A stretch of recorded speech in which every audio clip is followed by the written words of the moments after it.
సుమన్ టీవీలో మీ business promotions కోసం ఈ కింది నెంబర్ను సంప్రదించగలరు.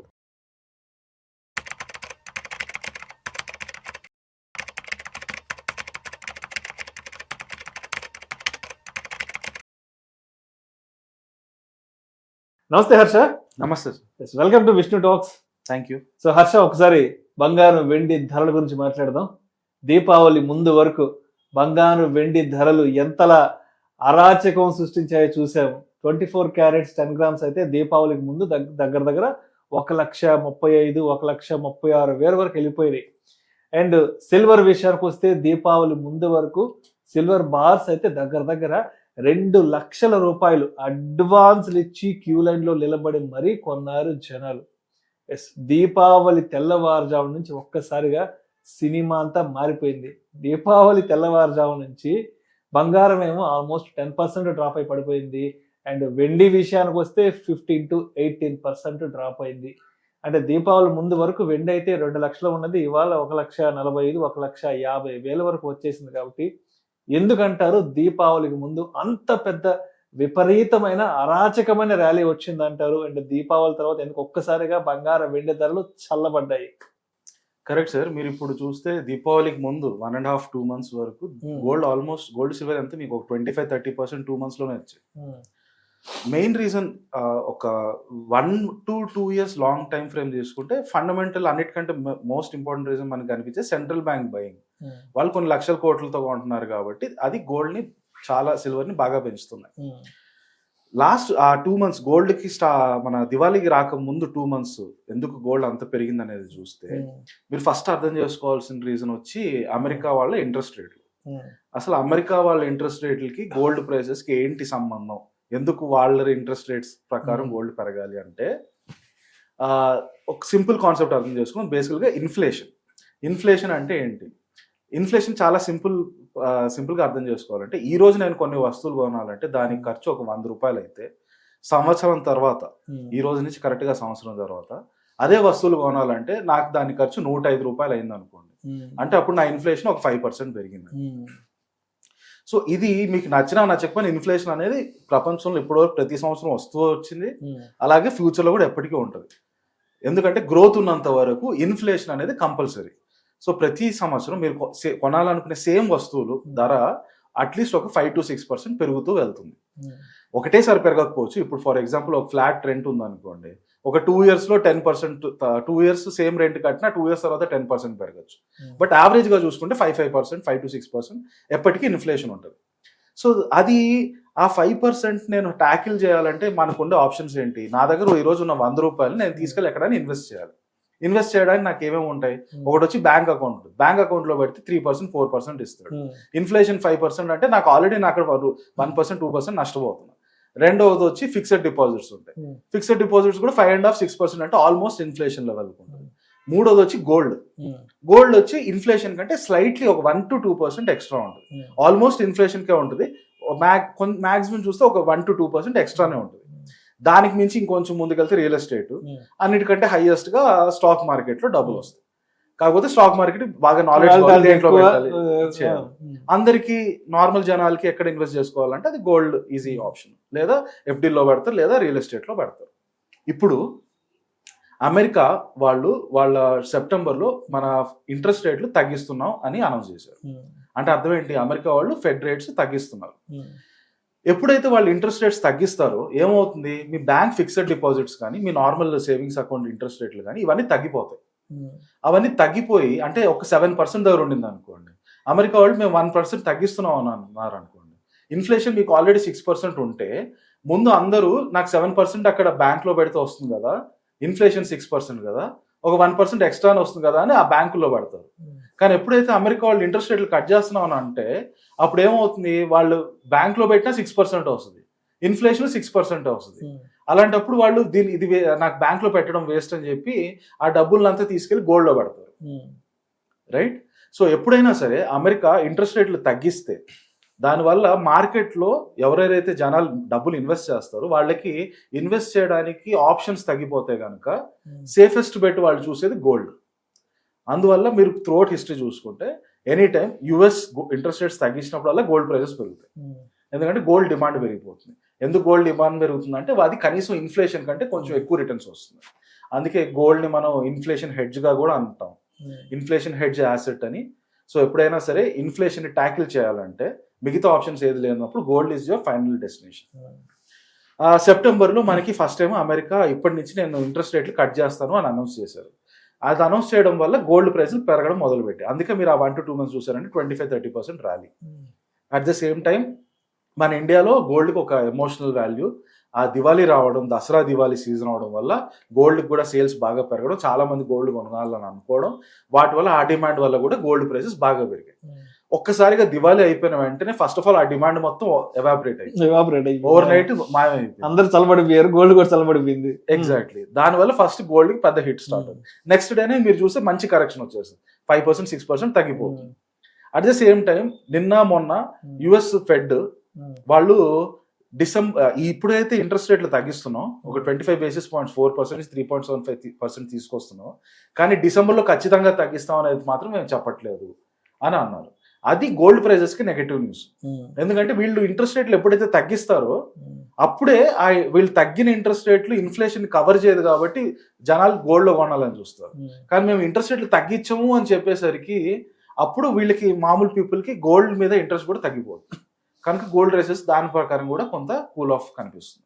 సో మేజర్ ఫ్యాక్టర్ ఈ లాస్ట్ 2-3 months లో గోల్డ్ ర్యాపిడ్ గా పెరగడం, ర్యాపిడ్ గా తగ్గడం. ఒకటి వచ్చి యుఎస్ ఫెడ్ రేట్స్ ఫస్ట్ లో తగ్గిస్తాము కంటిన్యూస్ గా అని చెప్పడం, తర్వాత నిన్న వచ్చి 25 basis points తగ్గించినప్పటికీ డిసెంబర్ లో మళ్ళీ తగ్గుతుందని గ్యారంటీ అయితే ఇవ్వలేమని చెప్పడం, అదొకటి. At the same time Diwali వల్ల డిమాండ్ బాగా పెరగడం మన దగ్గర. ఆ దివాళీ ఎప్పుడైతే అయిపోయిందో ఆ తర్వాత డిమాండ్ ఒకటేసారిగా కూల్ ఆఫ్ అయిపోవడం, ఇది చాలా రొటీన్ గా ఫ్యాక్టర్స్ అండి. బట్ అల్టిమేట్లీ మీరు అన్నట్టు గోల్డ్ ప్రైసెస్ బాగా పెరిగి ఒక 10% అయితే కరెక్ట్ అయ్యాయి. అండ్ అదేవిధంగా గోల్డ్ ఈటీఎఫ్లు ఉన్నాయి కదా, ఈ టైంలో గోల్డ్ ఈటీఎఫ్లు కూడా మంచి ర్యాలీలో ఉన్నాయి, గోల్డ్ ఈటీఎఫ్లు మంచి రిటర్న్స్ వస్తున్నాయంటూ కూడా మనకు ఆర్టికల్స్ వస్తున్నాయి. సో మరి గోల్డ్ ఈటీఎఫ్ ఇన్వెస్ట్మెంట్ ని ఎలా చూడొచ్చు అంటారు? సో మీరు గోల్డ్ కొనాలనుకుంటే ఒకటి వచ్చి వెళ్ళి జ్యువెలరీ కొనొచ్చు, కానీ జ్యువెలరీలో మీకు రకరకాల ఇష్యూస్ ఉంటాయి. ఒకటి వచ్చి అసలు నిజమైన క్వాలిటీ నిజంగా క్వాలిటీ ఇష్యూస్, రెండోది వచ్చి మేకింగ్ చార్జెస్ అని చెప్పి కూలీలు, రైట్. సో వాళ్ళు అల్టిమేట్ గా వాళ్ళు ఇచ్చే గోల్డ్ నిజంగా మీరు ఎక్స్పెక్ట్ చేస్తున్న గ్రామ్స్ ఉన్నాయా లేదా కూడా తెలియదు మీకు. సో ఇవన్నీ ఉండేసరికి జ్యువెలరీ ఎప్పుడైనా సరే మీరు అవసరం అయితే తప్పితే అన్ని సమయాల్లోనూ గోల్డ్ లో ఇన్వెస్ట్ చేయాలంటే జ్యువెలరీ కొనాల్సిన అవసరం లేదు. అల్టిమేట్ గా మీరు ఏదో ఫంక్షన్లకి పెళ్లిళ్ళకి వాటికి జ్యువెలరీ కొనాల్సింది తప్పితే మిగతా టైంలో మీరు ఇంక వేరే ఆప్షన్స్ ఏముంటుంది, వెళ్ళి గోల్డ్ బార్ కొనొచ్చు, గోల్డ్ కాయిన్ కొనొచ్చు. గోల్డ్ కాయిన్స్ గోల్డ్ బార్స్ కొంటే దానివల్ల ఇష్యూ వచ్చి ఏంటంటే మీరు అది మళ్ళీ తీసుకెళ్లి మార్కెట్లో అమ్మాలి. మీరు వెళ్ళి నేను మార్కెట్లో నేను గోల్డ్ బార్ నేను అమ్ముతున్నాను కొనుక్కోండి అంటే మీకు ఇమీడియట్ గా కొనడానికి ఎవరు దొరకపోవచ్చు. సో ఆ లిక్విడిటీ ఇష్యూ వస్తుంది. కొనడం మీరు ఈజీగా కొనేయచ్చు, మళ్ళీ అమ్మడానికి మీరు అమ్మినప్పుడు కొనేవాళ్ళు కూడా రెడీగా ఉండాలి, ఆ ఇష్యూ ఉంటుంది. ఇలాంటి ఒకటి వచ్చి క్వాలిటీ ఇష్యూస్, రెండోది వచ్చి లిక్విడిటీ ఇష్యూస్, ఇలాంటి ప్లస్ మేకింగ్ ఛార్జెస్ అని చెప్పి వాళ్ళు ఛార్జ్ చేసే ఎక్స్ట్రాలు, దాని మీద మళ్ళీ జిఎస్టీలు, ఈ ఎక్స్ట్రా ఛార్జెస్ ఎక్స్ట్రా కష్టాలు పోవాలంటే మీకున్న బెస్ట్ ఆప్షన్ వచ్చి ఈటీఎఫ్స్. ఈటీఎఫ్స్ అంటే చాలా simple, exchange traded fund. Simple గా స్టాక్ మార్కెట్ లో గోల్డ్ ఈటీఎఫ్ అంటే ఫర్ ఎగ్జాంపుల్ నిప్పాన్ వాళ్ళు చూస్తే మీరు గోల్డ్ పీస్ అని ఉంటుంది, జీరోదా వాళ్ళు చూస్తే గోల్డ్ కేస్ అని ఉంటుంది. ఇది నథింగ్ బట్ ఆ కంపెనీ వాళ్ళు కొని పెట్టుకుంటారు గోల్డ్ అంతా. మనకి ఒకవేళ మనం ఇండివిజువల్ ఇన్వెస్టర్స్ మనం గోల్డ్ కొంటే మనకి ఇంకో పెద్ద ప్రాబ్లం వచ్చి అది మన జాగ్రత్త కాపాడుకోవాలి, ఎప్పుడు వచ్చి ఎవరు కొట్టేస్తారో తెలియదు, ఫిజికల్ భయం. ఎగ్జాక్ట్లీ. సో అది వీళ్ళు gold piece, gold silver, gold case వాళ్ళు చూసుకుంటారు. పెద్ద పెద్ద కార్పొరేట్స్ కాబట్టి వాళ్ళు పెద్ద పెద్ద అతికే ప్రూఫ్ రూమ్స్ అలాంటివి కట్టించి వాటిలో గోల్డ్ కొని పెట్టుకుంటారు, చాలా సేఫ్ గా వాళ్ళు కాపాడుకుంటారు. మనకి అలా ప్రెజర్ అంతా పోతుంది. మనకి సింపుల్ గా ఒక బటన్ నొక్కితే గోల్డ్ కొనొచ్చు, మళ్ళీ ఇంకో బటన్ నొక్కితే గోల్డ్ అమ్మేయచ్చు. అట్ ద సేమ్ టైం మీరు ఒక గోల్డ్ కాయిన్ కొనాలి, 10 grams గోల్డ్ కాయిన్ కొనాలంటే 1,30,000 అంత పెట్టాలి. అదే గోల్డ్ ఈటీఎఫ్ లో మీ దగ్గర 10 రూపాయలు ఉన్నా కూడా పోయి కొనుక్కోవచ్చు. Super, right. సో మీకు ఆ ఫ్లెక్సిబిలిటీ, గోల్డ్ కొనడం వల్ల వచ్చే చాలా రకాల తలకాయ నొప్పులు ఇవన్నీ కూడా గోల్డ్ ఈటీఎఫ్ కొనడం వల్ల పోతాయి మీకు. Right right. సో ఇంకా మొత్తానికి ఇంకా ఇయర్ ఎండింగ్ కూడా ఇంకా 2 నెలలు ఉంది కాబట్టి ఇంకా గోల్డ్ ప్రైసెస్ తగ్గడం కానీ పెరగడం కానీ ఇంకా ఎంతవరకు ఎక్స్పెక్ట్ చేయొచ్చు అంటారు? యా, సో ఇప్పుడు రాబోయే కాలంలో గోల్డ్ కున్న మేజర్ ఫ్యాక్టర్స్ ఏంటి ప్రైస్ మూమెంట్ కి అనేది మనం చూస్తే, ఫస్ట్ ఆబ్వియస్ గా సెంట్రల్ బ్యాంక్స్, ప్రపంచంలో సెంట్రల్ బ్యాంక్స్ గోల్డ్ కొంటున్నాము, మేము గోల్డ్ ఇక్కడి నుంచి కొనడం ఇంకా తగ్గిస్తాము ఇప్పటివరకు కొన్నాం, బాగా కొన్నాం, కానీ ఇక్కడ నుంచి కొంచెం తగ్గిస్తామని కాస్త అనౌన్స్మెంట్ అన్న ఇస్తే, అలాంటి ఏమైనా అనౌన్స్మెంట్ వస్తే ఫస్ట్ మేజర్ కూల్ ఆఫ్ ఉంటుంది. సెకండ్ వచ్చి యుఎస్ ఫెడ్ రేట్స్ డిసెంబర్కి మేము గ్యారంటీ ఇవ్వాలని తగ్గిస్తాము లేదా పెంచుతాము అని చెప్పారు. ఒకవేళ వాళ్ళు రేపు వచ్చి డిసెంబర్లో కనుక తగ్గించేశారు అనుకోండి, అప్పుడు మళ్ళీ సడన్గా గోల్డ్లో మీకు ప్రైస్ పైకి పెరుగుతుంది. కానీ ఒకవేళ మేము తగ్గించకుండా అలాగే ఉంచుతున్నాం అని అన్నారు అనుకోండి, డెఫినెట్గా గోల్డ్ మళ్ళీ అంత ఫాస్ట్గా పెరగడానికి అంత స్కోప్ అక్కడ లేదు. కానీ ఇవి రొటీన్ ఫ్యాక్టర్స్. ఇది కాకుండా ఇంకొన్ని స్పెషల్ ఫ్యాక్టర్స్ ఉన్నాయి. అది వచ్చి నంబర్ 1 వచ్చి అమెరికాలో ఉన్న డెట్ ప్రాబ్లం. ఈరోజు అమెరికా $37 to $38 trillion అప్పుల మీద కూర్చొని. అంత పెద్ద అప్పు మీద కూర్చున్నప్పుడు మీరు దాన్ని రెగ్యులర్గా వడ్డీలు కూడా కట్టాలి. ఇప్పుడు ఏమవుతుంది, మీరు అంత పెద్ద అప్పుకి వడ్డీలు కడుతూ ఉంటే మీ గవర్నమెంట్కి వచ్చే ఆదాయంలో మ్యాక్సిమం డబ్బులు వడ్డీ కట్టడానికి వెళ్ళిపోతుంది. దానివల్ల మీకు మిగతా సోషల్ సెక్టర్, హెల్త్ కేర్ వీటన్నిటి మీద ఖర్చు పెట్టడానికి ఉండదు. ఇది కనుక ఒక లెవెల్కి వచ్చాక సంక్షోభంగా తయారవుతుంది.